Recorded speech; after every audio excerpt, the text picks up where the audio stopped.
my story really starts when I became a therapist. And as a therapist, I'm interested in healing. I'm interested in not just seeing people manage the things that bring them into the office, manage their symptoms, but I'm interested in seeing them recover and live full lives. And as a therapist, I've done a lot of research and studying on the best ways to help people achieve healing.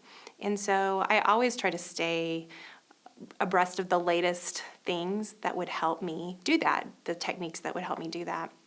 And so I first learned about neurofeedback through just research and studying, and really started talking to people and saying, hey, this is something new, really not all that new as it turns out, but new to me. And I started talking to people and hearing personal testimonies of people that had had neurofeedback as they would come into my office.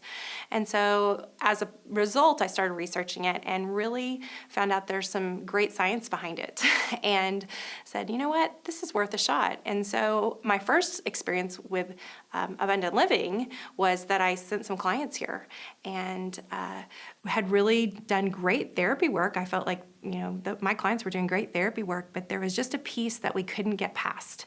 And when they came to do neurofeedback, that piece seemed to be put into place. The puzzle seemed to be complete. And so I saw that my clients were able to take the things I was teaching them in therapy and then apply them in life in a way that they had not been able to do. And so I loved the combination of therapy and neurofeedback as a clinician first. But then I also have a daughter who has struggled her whole life with learning disabilities. She's struggled with high levels of anxiety.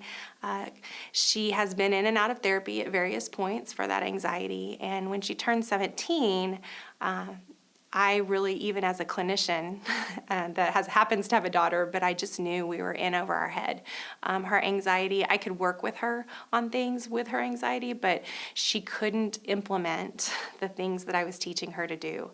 And so we came and we met with Anna, and I think the turning point for me was when I saw the EEG, and there were things that I hadn't told Anna in the intake that were present in her life that were part of that EEG. And I saw on paper, and she saw on paper how those things were real and they weren't just something that was a failure on her part or that she needed to just try harder to get over.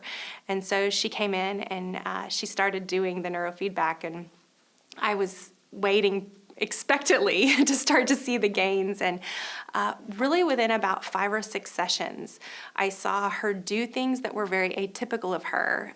She would blow things off that used to really send her into a tailspin. She would come home. I remember one day she came home and said she'd had an argument with some friends, and she said, yeah, but it's okay, and just went to her room. And I about fell out of my chair, and my husband and I looked at each other and we said, we can't remember the last time that happened. And so it's been a steady improvement, and she's almost done now, and I'm seeing my kid again, the kid that I knew that was in there. And when I talk to her, I say, what is it that's different for you? What do you see? And she said, I just can do things better. I'm just happier. And she talked about anxiety and specific fears she had. And she said, I still have them, but I can tell them to go away. And she just lives a happier life. And for a parent, you can't put a price on that. You can't ever trade out anything that, or spend too much money or do anything that to make your kid happy, that nothing's too much.